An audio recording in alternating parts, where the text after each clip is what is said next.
Come on.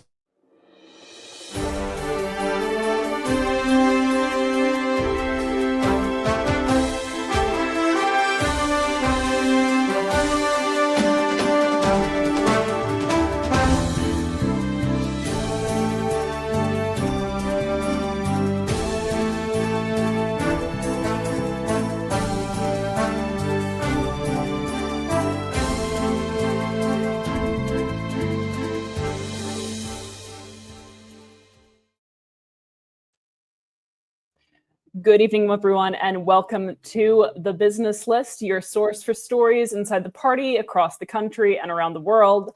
We are LP Alliance, an Intercaucus coalition, rebuilding and revolutionizing the Libertarian Party. My name's Amanda Griffiths. I'm joined by Jake Porter and Rose Leatherman. I'm not joined by Kyle Davis. He's just here. Everyone, how are you doing? Great. How are you? Pretty good. Not too bad this evening. Very good. Kyle, I know you're excited because we are opening with a story about, I think, probably your favorite person in the Libertarian Party right now, who is Andrew Chatterton. I know that you are rather fond of James Wiley as well, who cannot read calendars. However, we also recently learned that Andrew Chatterton cannot tally votes. Why don't you tell us a little bit about this breaking item? So, Region 1 is going through and they're trying to do their elections for alts right now. They elected Jim Wiley, very excited for Jim Wiley, until they realized that Jim Wiley is not, in fact, a big L libertarian because he has not, in fact, paid his dues. Jim Wiley, being a capable adult, definitely went and paid $25 to be part of the Libertarian Party because everyone knows that's all it takes now. And the response from Andrew Chatterton, who has somehow become the leading voice for Region 1, was not to push another election, but instead to attempt to push a ratification vote. For those who don't understand what a ratification vote is from parliamentary parlance, it's basically saying, yes, we know we fucked up. Yes, this is against our bylaws, but we're going to not care anyway, because we all agree that this is good enough. The problem there is that this violated not the Region 1 agreement bylaws, but instead national bylaws. Region 1 has no authority over nationals bylaws. That's how that works. Now, given every region is supposed to be able to choose their own, representation, but there are very simple things that national requires, including being a representative. So the reason that this story is fun is going to be a discussion is now we get to play the hypothetical game of why wouldn't Andrew Chatterton want to just hold another election? Why would Mr. Chatterton have pushed for a ratification vote rather than putting an election back on the table for everyone? What is it that he's against? No, it's exactly the same. They must leave the thing open for 7 days. They must have the exact same sort of vote. The chairs must vote in the same way. But it's a different name. Why? Well, I mean, who's going to vote for somebody a second time who can't read a calendar?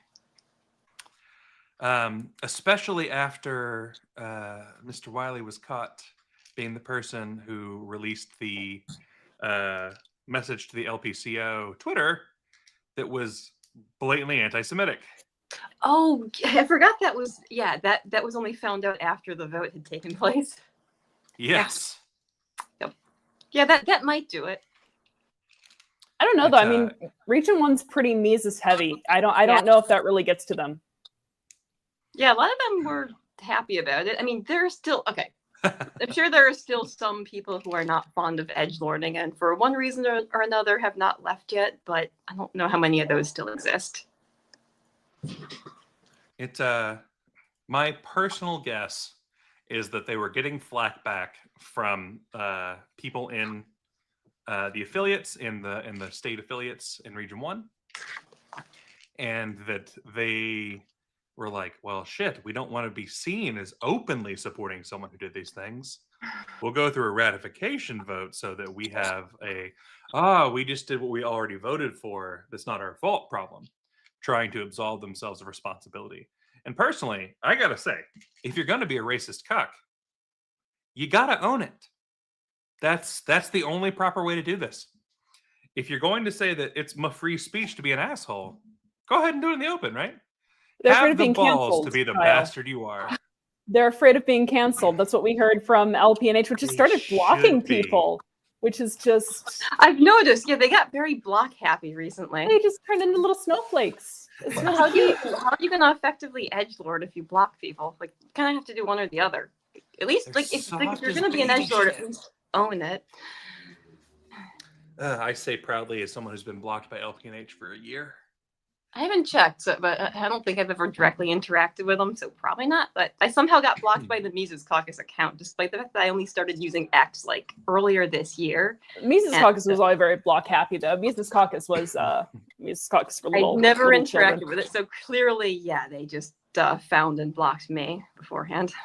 The main Mises Caucus one is very bad about it. Some of the affiliates are more happy to put you on a list and troll. Mhm. In All a, right, so in a similar vein, Jim Whaley followed me. He's hoping to learn my incredible calendar reading abilities. Clearly, that's it. So do we move to an actual vote now, or we're just kind of letting this stay on? Maybe we can ratify the ratification vote. We'll do like ratification layers. Do we know what happens next year? We generally know what should happen next year, which is it should go to an actual vote. But that does rely on the LNC spitting back at the idea of a ratification and being like, guys, you can't do this. So we'll see what happens there. I know that some of the chairs in Region 1 have noticed. My understanding is that they had intended to reach out to the LNC. So we'll see if they have reached out to the LNC and what the LNC decides to do about it. Wonderful. So Speaking until then, like, do they just only have one rep still, or? This is purely for an alt spot. Oh, so, okay. Right. So of, they have only one alt right now in Austin Martin of Hawaii. Right. Oh, right. Yeah. Yeah, I was wondering. 'Cause I'm like, do they have to have two alts, or yeah? I guess it's His musical instrument counts as the second alternate. there we I'm go. fine with it. the ukulele can be the Yeah. second alternate. I'd be fine with that. Speaking of people who are just finding things out, Elon Musk is leading the Trump administration. Now, a lot of people are saying that this has to do with, trouble in paradise. I will preface this by saying that there is actually a term limit on special government employees. Elon Musk was one such special government employee. And so there is a limit, 130 days in each 365-day period for special government employees to serve. Now, at the same time, however, Musk did speak out more recently about the big, beautiful bill omnibus spending package, saying, quote, "I was disappointed to see the massive spending bill, frankly, which increases the budget deficit, not just decreases it, and undermines the work that the Doge team is doing." Stephen Miller promptly panicked, saying that, according to Reuters, they were irked by those comments. So the White House had to then start calling Republican senators and reaffirming Trump's support for the big, beautiful bill. They even named it after something that he would probably say. So I'm sure that they were very, very concerned. At any rate, Musk didn't have a conversation formally announcing his exit with President Trump, but this does actually seem to be in line with what are actually the requirements. It is rather odd considering that the Trump administration kind of picks and chooses which legal requirements it follows for its administrative processes, but this one they're following. So why do we uphold the letter of the legislation for Elon and not for tariffs and prisoners? Oh, Doge. Well, I mean, the whole Doge thing that was so 2 months ago. I think everyone's kind of over it. I mean, yeah, it didn't do anything it claimed it was going to. For what was it? First, it was $2 trillion they wanted to cut from the federal budget. Then $1 trillion. Then what was it? 0.15 trillion. Yeah, I mean, it would have offset some of the costs of Trump's big, beautiful bill, but not all of them. But yeah, they weren't able to accomplish it, and everyone just kind of seemed to have already forgotten that was supposed to be a thing. Musk has also said that he is getting out of political spending and donating for the most part. Is this a good decision, or should we have Musk back in the arena fighting for what's right? Question mark.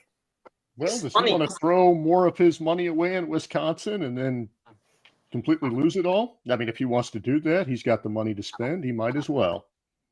But I imagine that was a black eye for him too, spending all that money on that judge race and then losing it.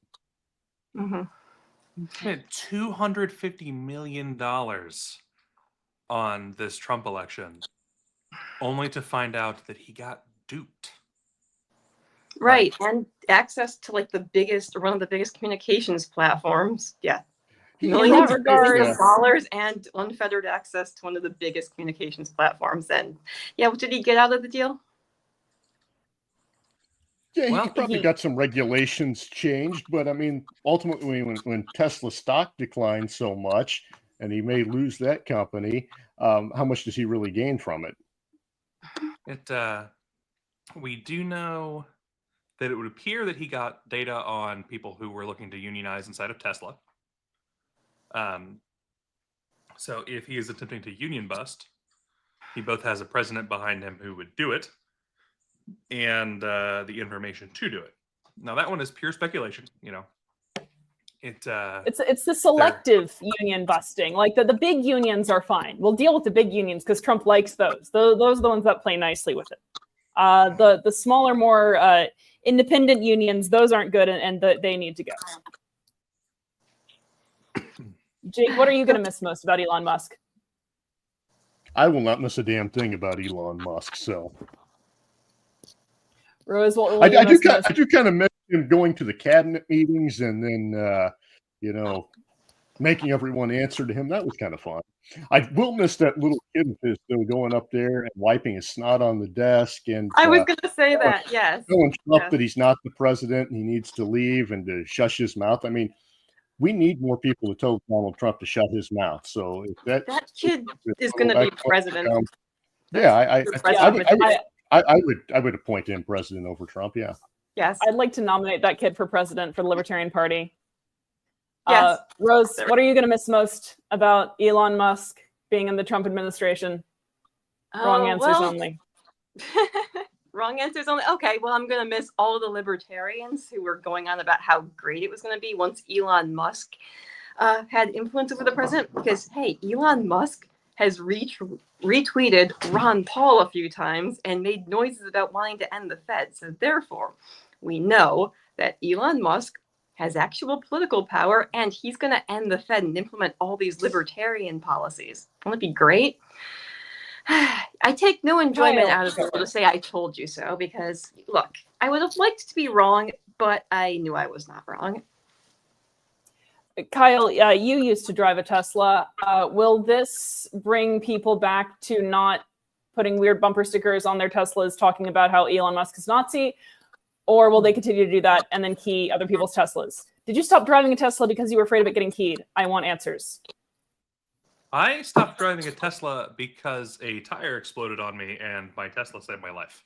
So I've actually been pretty impressed with the safety of the Tesla after going through 2 trees and a light bulb. But beyond that, it was already getting to the point that driving a Tesla with the nonsense with Musk was face palmable. People were already starting to put the bumper stickers of like, I bought it before I knew he was crazy. I have a friend who got a Model Y after seeing my Model X and things. And now he's like, if we had the spare cash right now, I would dump this car and get something else. I stand by my opinion that Elon Musk is not Tesla. And as an engineer, I strongly support the engineers at Tesla and think that they are a separate thing, and that the hating of the companies that Musk is with because Musk sucks are a separate thing. I don't think that this is going to stop the allegations of being a Roman saluter that Elon Musk has gone through, because he did in fact throw a couple of Roman salutes that everyone got to see live. Just not a good plan. Just not smart. Not politics. It's called being autistic, Kyle. Okay, sometimes you just throw a So Nazi salute or say two, we okay? all. Stop being so ableist. It's one of those things that happens to all of us sometimes. Okay? I will say that when it became apparent that we talk about the influence of money in politics, when it became apparent that Musk was able to donate huge sums of money and then help Trump get elected, buying a lot of, purchased media, and then getting into the White House, being able to, it turns out that he probably wasn't able to implement that many policies because Donald Trump is Donald Trump. But it does show that it is a very real possibility that someone could effectively buy the presidency. Someone could just spend a whole bunch of money, become someone's advisor, and then never be elected, but rule by fiat. So I'm interested in sort of the lessons learned about addressing that kind of problem within our political system without violating, free market protections for people who do want to, who do want to make their voices heard and don't have Musk's money and still want, a stake in the political process. What have we learned here? Well, I don't know how you remove it from that. I mean, the left was always concerned about the Koch brothers, and of course, you look at the massive Koch network, and what, from a libertarian perspective, what did Charles and David Koch get from all their investments into Republicans? I don't think they'd be very happy with what they see today, and I know Charles is not happy. So but to the idea that you're going to stop this these donations. I mean, Donald Trump has already taken over this the meme coins, right, where people are just buying access to the president. We've got the joint fundraising committee with the RFK, where people can donate large sums of money, and then they happen to get pardons. They happen to get access to the president because they're donating these large sums of money.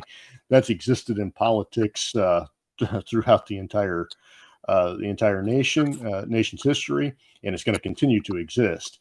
And attempts to change that, McCain-Feingold or whatever, have led to disastrous consequences where things are even less transparent. And now we don't know where the money's coming from, whereas if somebody donated directly to a candidate, you would. Mm-hmm. Right. I mean, obviously it's nothing new. I think it was just, in some ways, a lot more blatant this time. Like, I don't know. I think, Elon kind of buying his way into a position of influence. I think it was just a lot more visible. But it's not like this is anything that has not been happening for as long as this country has existed, pretty much. Kyle, what did you learn in school with Elon Musk and his efforts by the presidency and his ownership of space? I actually sit in a unique spot here as someone who could have worked for SpaceX. I had the opportunity to interview and work with SpaceX, but the pitched contracts at the time were insane from my perspective. And a lot of people were like, "Oh, but you were young in your 20s. You could have done this." And I was like, I already was with someone I cared about. I already knew the kind of things I wanted to do with my free time. But they were looking for 9 months of 70-hour-a-week work, followed by 6 months off and then 9 months on. That sounds miserable to me. So I stepped back from it. I have friends who've been at SpaceX since 2013-ish, and they're still there and they love it and everything else. I've had friends work with Tesla. Being in the engineering field means that I've gotten to see some of those things, at least somewhat, from the inside there. I don't believe that the things they've done are, all hinging on Musk's abilities. I do think that a lot of the attacks back on Musk, that he's never done anything, that he's bought and everything, are a huge oversimplification. I think that he has brought people in for SpaceX. He has brought things in for Tesla. And that it's, he has been very useful for those businesses. I think that at the point where you take a company, especially companies as big as Tesla and SpaceX, and you force the wealth of those companies and the opinions of those companies to be your political opinion, you have moved from being just a businessman to an authoritarian. And I think that Musk has effectively forced his employees to be cronies in this move with Trump and everything. So I am very bothered by the entire situation with Elon Musk. It's part of why I haven't gotten another Tesla, despite having loved my last one. Like I understand the worry with it.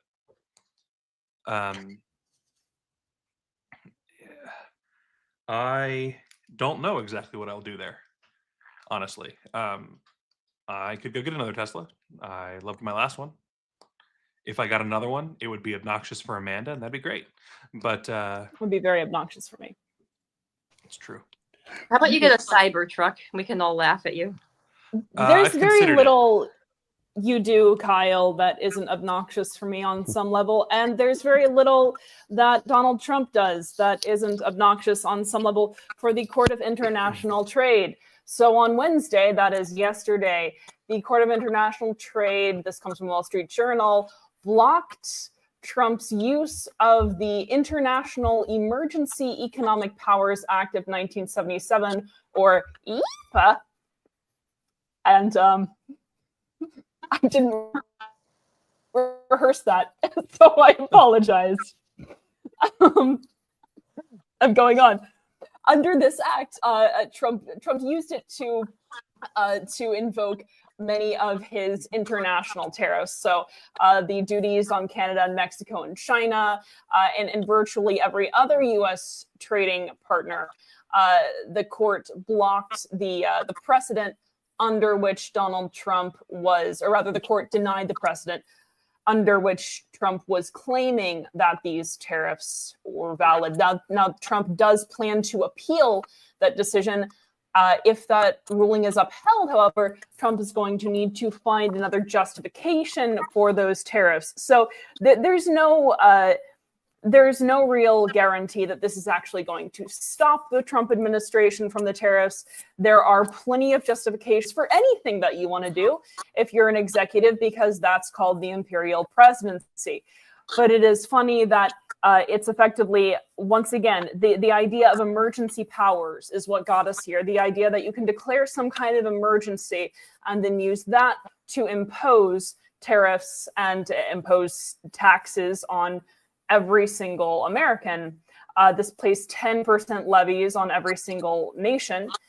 And again, there's no guarantee that just because the court has said this needs to stop, it will stop. This is going to be appealed. This needs to go through an entire process. And then at the end of it all, that will at least give Trump's lawyers enough time to figure out other auspices under can be put forward. So what is the next step? What happens? Is this ruling upheld? Are we still paying 10% on everything imported? Why does Trump do the things that he does, Rose? I mean, we've seen this play out over and over, just within the US too. Like, okay, governments will impose something that's blatantly unconstitutional, but they know that it's going to take months and months, if not years, for it to even go to court and then potentially get overturned. And then when it does, there are no real consequences for them having broken the law.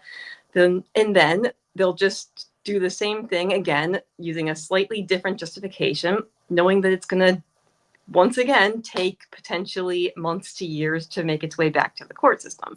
It's the inherent problem with having the system set up the way it is. Like, things have to be appealed, and these things take time. And then there are no consequences for people who did something that was obviously illegal.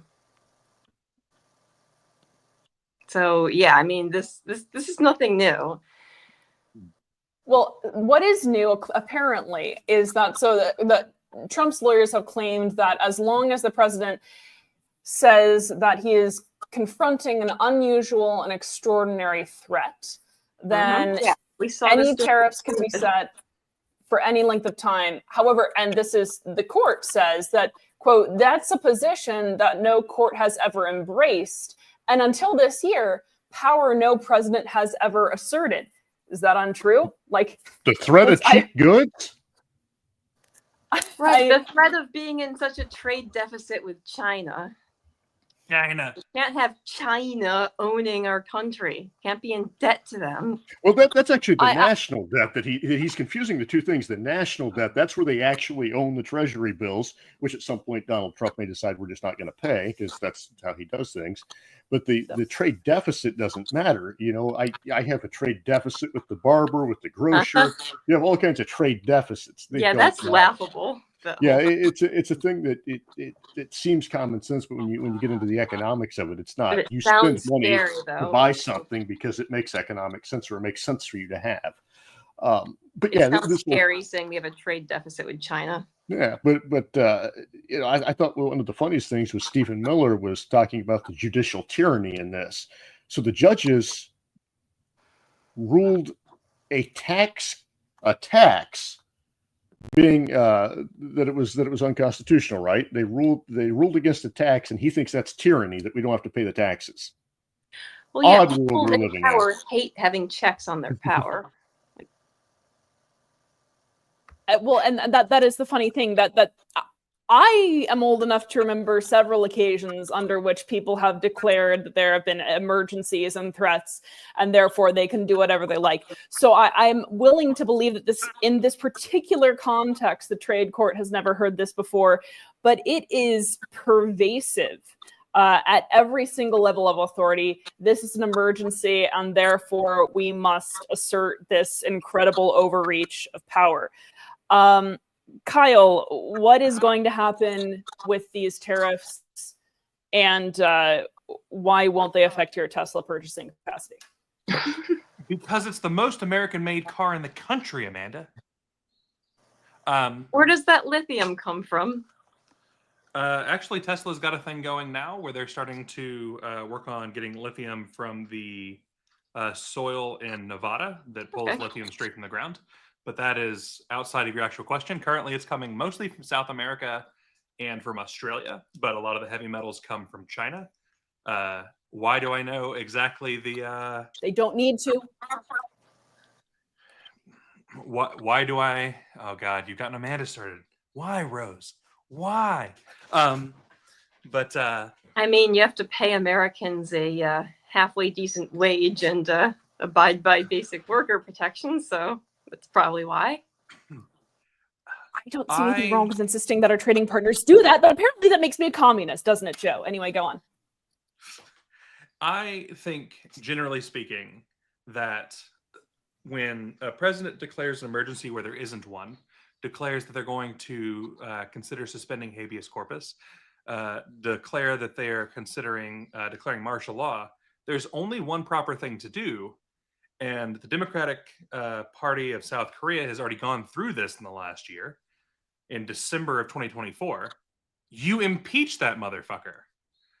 This is a very similar play as what we saw from President Yoon Suk Yeol in South Korea. It is purely a power grab, and the only proper response is for Congress to step up and say, we will not allow a president to do this. The problem is that our Congress is either already in Trump's basket, or on the other side, they seem to be completely feckless and cowardly. They're afraid. Yeah. It is a absolutely bonkers situation where Trump should be put like completely stopped from this nonsense. 8647, I believe, is the phrase that is not at all controversial and should definitely never be taken any way other than removing him from office legally and correctly. Removing him from the menu. We're not eating him anymore. I would happily remove him from the menu. But again, in the United States, we have methodology for what happens in the event of tyrannical government. We have ideas for what to do.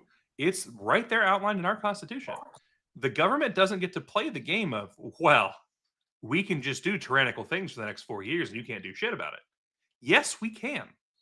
We must, as a group, stand strong and show that we are not okay with these things. That if they're going to do things that violate the trust they set forth in the Constitution, and that we have socially agreed upon to follow, that we're going to fight back. And so I certainly hope that people will get to hear more about that fact from LPA this summer. Yeah, we might tweet angrily about it. Ugh. We were intending to do more than tweeting. But yes, I mean, we wouldn't Jake- recommend doing anything illegal like forming counter-economic networks or anything like that. So no, we wouldn't. no, do that. definnot. We- No. If you that's if you are illegal. angry at your government, you write a strongly worded letter to your representatives. As, wrote a as we strongly know, worded tweet. Mm-hmm. after the incredible work of our former chair, we can all just make our own Silk Road now and problem solved. That happened. Yeah, right? we just pass whatever we Well, want no, done we to can't. her for these midterms, and she'll What? pass it on to Trump. Yeah. But I mean, we went through all that shit where we gave away our clout and our money and our membership. We didn't at least get free Silk Roads out of this? No, she has a direct line to No, Trump. even if Right. Ross makes another Silk Road, he will go straight to El Straight to jail. Salvador. Straight to El Salvador. Straight All to right. jail. Well, that doesn't sound Um, like that was a very good trade. Jake, you contracted into this political society. What do you expect to see done under Trump's tariffs, and what should be done if he continues to move forward with them? Well, I say let him do the tariffs. Let's see what this happens. Let's try this mercantilism. Let's let the American people get what they wanted. They voted for this. Let's let them have it. Let's find out once that these protectionist, communist policies, state control does not work, and let's find it out now so we can quit this stupidity that has continued on for far too long of people talking about, we're going to protect this industry, we're going to protect that industry. We've been doing this stuff since the 30s, actually before then, but it hasn't worked, and every few years we come back in and we try something new. And let's just get it all done once, and we find out that it doesn't work so we don't have to try it again. Last time we tried it at this level was around the Great Depression. Let's not get it that bad, but and it shouldn't. But this is what we're going to have to do, because there's not going to be the Republic has failed to protect us from any of this stuff that Donald Trump has done. They're not going to protect us from it. And so the best thing that we can do is to sit back and watch it and then show people that this does work. Now, the truth is, though, Trump always chickens out. That is correct. It makes him mad when you say it. But Trump's not going to let the tariffs go that far, because he loves tariffs, but he also loves to negotiate. And he's going to keep doing this, but he's going to destroy the markets in the process, because markets do not like uncertainty. He is the original. In a sane part world, of the the deal. Democrats would learn that protectionism is wrong and bad and shouldn't be done. In this world, we'll learn from this that it was merely the wrong industries that were being protected, and we should It was protect too other much. industries instead. And I just want to prepare everyone for that. It was just the wrong industries. We need to be protecting the other industries, the good ones, the ones that we like, that endorse our political priors, and around and around and around we will go. This is, a type of, again, protectionism, insularity, as you said, Jake, mercantilism, a form of, very, very backward nationalism. But who likes nationalism? It's the Libertarian Party's nationalist half-brother, abbreviated LPNH. And they have been in some hot water with the Libertarian Party and with the LNC. Recently, a motion was put forward by Bill Redpath to censure LPNH, and I believe LP Colorado as well. In party chair Stephen Nikela, and released a poorly grammared statement. What we are learning tonight, After folks, doing is that so, both the women on Libertarian our, Party of New channel Hampshire cares. don't have good internet. And I'm the one in Arkansas. My internet is flawless, Kyle. Like You were my currently ass. for- All right. Now, the Libertarian Party of New. Whew. The Libertarian writes the Libertarian Party of New Hampshire, cares fiercely about the perception of the Libertarian Party, and it is brand. That's IT''S. It is brand. We share the concerns of many in the party that certain types of communications, approaches, and styles risk causing substantial damage to the perceptions of the party. I want to point out that this preamble has been declared untrue over the course of many social media posts and statements during which formative figures in LPNH have stated that they do not care about the National Libertarian Party. As I've written earlier, why should they? Because LPNH, if I were them, I would think I had an amazing grift going. I would get to ride on the Libertarian Party brand basically for free. I would get to appeal to any kind of terrible people who are alienated from the present political system, tell them that all of their basest human instincts were libertarian. I would then allow them to come into my state, and I would get money from their dues. And I would just call everything that I was doing libertarian. I would not need to care about LP National. And indeed, if I wanted to create a libertarian state within LP New Hampshire and made that my entire goal, why would I care about LP National? If I was a libertarian nationalist trying to make a libertarian polity within New Hampshire, that would seemingly negate any concern for something outside of that polity. So I'm not quite sure that this is correct. At any rate, 3 rules that it will adopt for itself. Quote, if you play by these rules, we will too. No intra-party attacks. No aggressive language slurs or insults between Libertarian Party members. This includes both right-coded insults and left-coded insults. So what this means, as I think was John Hudak pointed out, is that LPNH can say whatever it wants, and then if you call them racist, they get to say, all right, well, now we get to say whatever we want because you broke our rule. Their second rule is me hitting a graphic and it not coming up. Their second rule is intellectual and sophisticated agreement, which means that when they are arguing about racial IQ differences, they will post studies that show these IQ differences. Number 3, provide context when being controversial. Same thing.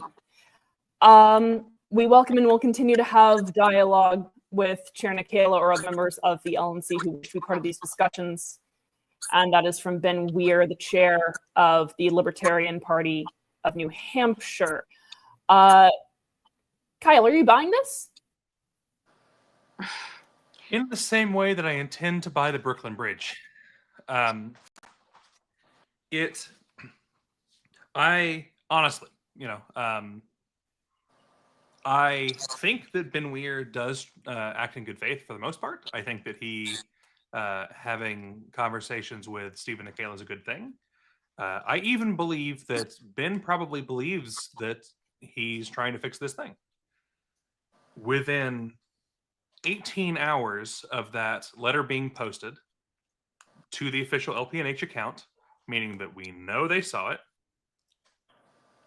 there was already a post about how the only libertarian nation would be a white one. And then a post today earlier about how the vast majority of crimes are committed by black folks.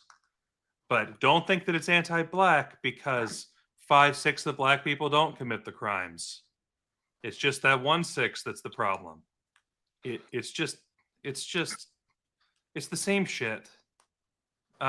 It's they'll not be acceptable. They'll be willing to give up a couple of their favorite insults in exchange for the rest of us not being able to say, hey, this is a racist post. This is appeasement. Chair Nikayla shouldn't be talking to them. We should either disaffiliate or not, and then move on from them with this idea that we're going to sit around and talk with these guys over it. This is the equivalent of Neville Chamberlain going over to Germany and talking with Hitler, thinking it was going to make some good. Not comparing them to Hitler, maybe, but it's the equivalent, though. It's not going to work. And either Ben Weir, this idea that anyone's going to believe this, and I've seen a few people that claim they do, but you'd either have to be disingenuous to believe this, that they're acting in good faith or stupid, and I don't want to call these people stupid. There's no way this is going to. They're already violating what they've said, and they want us to discuss. They want us to talk with them. They believe that it puts them at equal intellectual level as us, and the Libertarian Party of New Hampshire is certainly not at equal intellectual level with us. But by doing this, they act like they are, and they get to continue this game, and they get to control their message instead of the National Party just ignoring them at this point, because they're not going to do anything to them. Right. Like, I think I'm not opposed to dialogue. However, yeah, I mean, they seem to think that they can set the terms. No, I mean, it should be National that's setting the terms, but I think they've learned over time that they can pretty much walk all over National, and they can basically be like, okay, I dare you guys to try to disaffiliate us. And like, I understand the resistance of going through the disaffiliation process. I mean, one, like, it's always terrible optics because there's always going to be those people who don't really know what's going on, only casually pay attention to what's going on with the Libertarian Party. They're going to hear, oh, National is trying to disaffiliate a whole state because they didn't like what those people said on social media. Isn't that authoritarian, you guys? Like, they're going to be able to spin this to make themselves look like the victims. And they're good at playing victims. They really are. I've never seen such a group of snowflakes. Oh, somebody called me a racist. Okay, so what? Right. But I think they realize that National does not want to disaffiliate because of the amount of trouble that is. Like, they're likely to decide it's more trouble than it's worth. So, yeah, I think this is why they have this idea that they can set the terms of this agreement. So again, I'm not opposed to dialogue. However, yeah, it needs to be National that's calling the shots here. I'm glad that you all, in my absence, figured out everything. Yes, so LPNH. And I'm not the only one that got dropped from I'm this. now using my phone internet, which is fantastic. So, just everyone that Kyle likes to antagonize seems to have internet problems, and I'm just asking questions about that. Look, StreamYards is just trying to make the one viewer of ours' dreams come true, where they believe heartily that Amanda and Rose are the same person. And this is true. I mean, that's the thing. Did people even notice that one of us was missing? I don't think so. We're interchangeable. Yeah, we look exactly the same. All women look alike. Only thing I'm missing is the speaking on behalf of Jeremy Kaufman, who's even listening to the women anyway, right? Like that's right, exactly. Yeah. So yes. Is anything going to change? Did we figure out whether this is going to produce any measurable difference in anything? The only measurable difference this is going to produce is hopes and prayers. It really is. It's, Rose and Jake have both pointed out good things with it. It's no one here wants it to fail, right? No one is like, oh man, they've made this statement. I want that to be a lie. Right. I'd like to give the benefit of the doubt. I'm generally... I wish the Publishers Clearinghouse would give me that $1 million, but it hasn't happened yet. I just gave up hope in the 90s. So I agree with Starfield. Starfield says it's National that pays the cost of keeping New Hampshire affiliated. Completely agree. New Hampshire has a great thing going. And if I were New Hampshire, I wouldn't care at all about what National had to say. Especially when it was fairly clear that there would be no meaningful ramifications for any of it. Expectations of professional operations of the affiliates and ambassadors of a brand are reasonable. Their BS is not reasonable. True. The LP of New Hampshire is talking a whole lot about libertarian nationalism. There we go. That's a terrifying prospect, Joe. Thank you. It's talking about a lot about libertarian nationalism, but honestly, this is a moment for libertarian internationalism. There are, as many people know, libertarian parties in, I think, 21 countries. 6 of them are former Soviet republics. And in Georgia, the country of Georgia, not where Kyle pretends to live, the fake state of Georgia. In the country of Georgia, look, we had a good tweet today they for the actually first time have ever. seats. So, like seats in Parliament. So the leader of the Georgian Libertarian Party, which is called Girchi, and I'm going to try this. I speak Russian, not Georgian, so we'll just see. Dzura Japaridze was arrested the other day as a result of his protests over the current Georgian government. So he has been, yes, Joe, the state Georgia is not real. The country Georgia is very real. So he's been arrested. And this is one of the things that we, I think, need to constantly be mindful of, is that we deal with much less visible persecution than many libertarian parties around the world. Chair Stephen Nikela put out a statement condemning the arrest, which is good. It's more than Angela McArdle probably would do. This is the thing that I fundamentally have never understood about libertarian isolationism and libertarian nationalism. We are an ideological party, which means that we are a party of principle. That's why we have libertarian parties all over the world. People are echoing these same ideas and trying to promulgate them. As the Libertarian Party, as a group of libertarians, I do not understand why a state and why state borders should dictate the boundaries of libertarian struggle and concern. This is an international movement. It always has been. And we are never going to achieve any kind of libertarian utopia or any fraction thereof if we continue to allow other countries to exist that are other types of tyranny to persist without answering that. There needs to be a sense of solidarity among libertarians, and this is something that needs to be talked about more in the future, because this continues to happen, especially in countries like Georgia, where there are these protests. So let's go to Kyle again. What are your thoughts on this arrest and on the LP Nationals' response to it, and the role of various libertarian parties within and among one another? A lot of the former Soviet bloc are considered some of the most corrupt countries in the world. Georgia is on that list, and Georgia has even openly admitted that the arrest was illegitimate. That's the level of corruption you're talking with the police. The Georgian Police Department announced they would not be backing the officer in question, and the officer in question's response was, because effectively they're not backing the blue, I'm quitting, and he rage quit.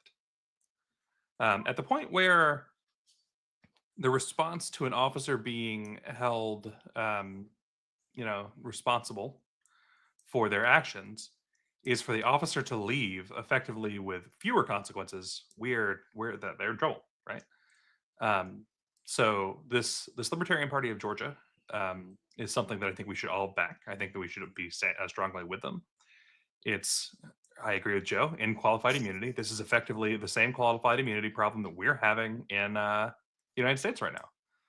So we've got to stand together against this type of tyranny. When the police don't have anyone holding them accountable for their actions, it's the same jackboot of tyranny we've seen everywhere else. It's not different just because it's not as severe yet. The idea that because the person who's standing on your neck is smaller than average means that it's less bad is absurd. No one should be standing on your neck. Unless you ask me to, Kyle. That's fair. I hear that costs extra.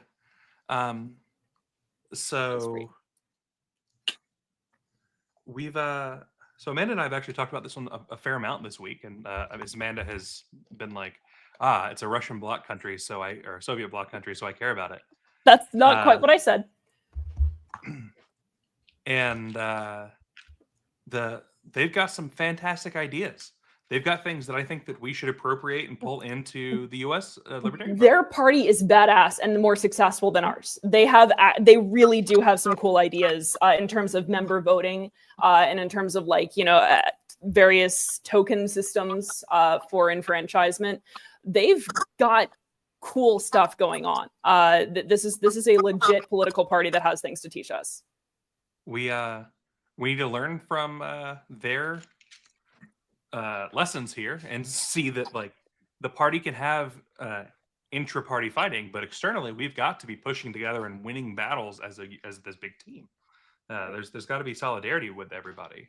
We can think differently, but at the end of the day, the actual enemy is government, right? The tyrannical government officials and the tyrannical government enforcement is what we should be fighting. So it's been a infuriating thing to watch someone have that boot of tyranny step onto their neck, and at the same time, it's been inspiring. It's been something that I think that we should be looking at and saying that's exactly what we should be doing. We should be standing in solidarity with them. We need to realize that the libertarian movement is an international movement. We need to understand that this isn't just about making the United States free, but it's about making every person in the world freer and free from tyranny. I think it's that simple. I think yeah. That's an excellent time for Rose to freeze. It's amazing. I wasn't sure if she just froze for me too. But while she waits to unfreeze, so someone made a point, which is that there are other groups that do solidarity really well, and international solidarity very well. And libertarians, sometimes certain libertarians want to shy away from that because, and now Rose has been kidnapped by the police. Shy away from that because they were coming for Amanda and got confused. Win again. But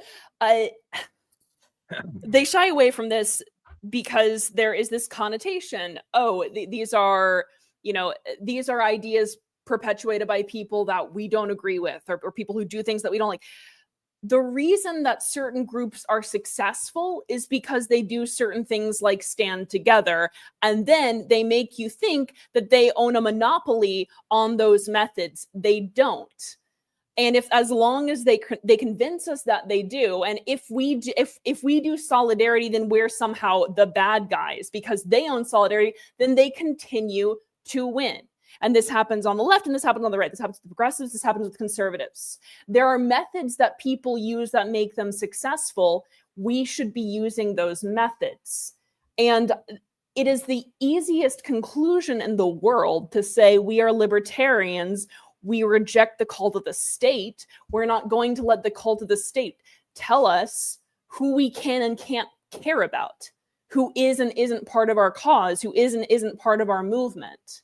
Again, if we want some anarchist or minarchist or whatever kind of utopia, that's only going to prevail in a world where there are not other opportunists and other tyrants anywhere that are going to be able to take advantage of that. So this is a global battle by default. Solidarity is a moral and a pragmatic imperative. Rose is currently on her side. What were you saying, Rose, before you were flipped on your side? Oh, is it still sideways? You are still sideways. Awesome. That should hopefully fix it. Okay. No, I was going to say, I think it's important to get these periodic reminders that, okay, yeah, we all have our differences. We all have our disagreements. We all may get angry at each other for having these slight disagreements over exactly how to apply libertarian philosophy, over exactly how to message on social media. For at the end of the day, look, if you view the state and its crony corporations as the enemy, if you lack institutional power, you're probably not the actual enemy. I think we do need these periodic reminders of who our actual enemy is. It's me. Yeah, I am the actual enemy. And then second to that, the state. Jake, what are your thoughts on this arrest and on who libertarians should care about and why? Well, when we think about the libertarian nationalism, if you will, there's always been a strain of it around, as long as I've been in the party since about 2004. Very small one, now it's much larger. But there's an illiberal thought, right? This illiberal thought that it's not an libertarianism and freedom belong to everyone. They're not just because you're in a geographical location, just because that we happen, I happen to be in Arkansas, but if something happens to you in Wisconsin, I'm going to care about that. Now, if you take it to an extreme and say, well, I shouldn't care. I'm not in Wisconsin. It doesn't matter to me. And that's what they do at the international level. And we cannot do that because we care about the rights of all human beings. We're all born with those rights, and libertarians should fight for those rights, just like Thomas Paine did. Thomas Paine fought for the rights of people everywhere. And that's what we should do. We care about the rights of everyone, whether if they're in Africa, whether they're in Wisconsin, or no matter where they're at. And when I hear, why are we only talking about third world places? Well, I think about, okay, so New Hampshire, for example, right? They talk about their nationalist state movement they're creating. Look who won the presidential election in New Hampshire. They're talking fantasy world here where Kamala Harris is winning, and they act like they've got some super majority there. This is stupid. We care about the rights of people everywhere, no matter what state they're in, no matter what locality they're in. We have to care about all of them, and we have to stand up with people no matter where they are, and we stand up for that basic freedom. That's how genocides start when we quit caring. It doesn't mean I want to use the heavy hand of the state to do it, but we can come together and we can provide aid and support where we can. We want to use the heavy hands of ourselves, because otherwise, right. Then it is the heavy hand of the state. Kyle is laughing at the clunky metaphor, but otherwise it is the state that has to step in. If we don't, we talked about this last week, if we don't, someone else does, and we don't know who that someone is going to be and what that someone is going to want and what's going to happen down the road as a result of their intervention while we've sat quietly and idly by. So yes, absolutely. This is an international movement. It always has, it always will be, by necessity and by right. Final thoughts as we wrap this evening of terrible internet and bad segues. I have no idea what's going on with my connection, if it's my device or well, with this damn president we've got, why wouldn't you have bad internet? True. It's those tariffs. The internet. I'm going to say, I think in order for, I am of the belief that if we want to be able to apply our philosophy in real life, we do need to form communities of like-minded individuals. So I appreciate what people in New Hampshire are trying to create with their Free State project. I think that is a model that is potentially workable. Yeah, we want liberty for everyone, but in the meantime, until we can get enough people converted over to our way of thinking, we need to be connecting with like-minded people, and we need to be forming communities. And then if you live in a state like mine, where, you're not going to get reform on the government level, you definitely need to be networking with like-minded individuals and forming networks that you can use to support one another. So, I understand where they're coming from. I understand what they're trying to do here. I think that there are things that could, of course, be done differently. And I think there's messaging that could be done differently, of course. So I have another thing that I have to flip into right after this. So I'm going to do my usual plugs for Libertarian Party, because if you believe in the Libertarian movement, there's only one party to support in the United States for it. And so I've put the link for donations to the LP in the chats. And if you believe in what LPA is doing, LP Alliance is doing, make sure to join the Discord to get involved. We will have donation links and things up soon, assuming that I'm still alive for those. I would love to see them happen. But if I don't have things done by June the 1st, Amanda might murder me. Might is not in the, it's not might, Kyle, it's just a will. But so, as always, LP Alliance is a intercaucus coalition, all the way from the proper classical liberals like myself, all the way to the Trotskyists like Amanda. And this is what we will bring you every week, every time. So see everybody soon, and catch you again soon. And wonderful ending on that. So until next time, We are the business list. Kyle needs to stop this streaming. We're going to be in trouble.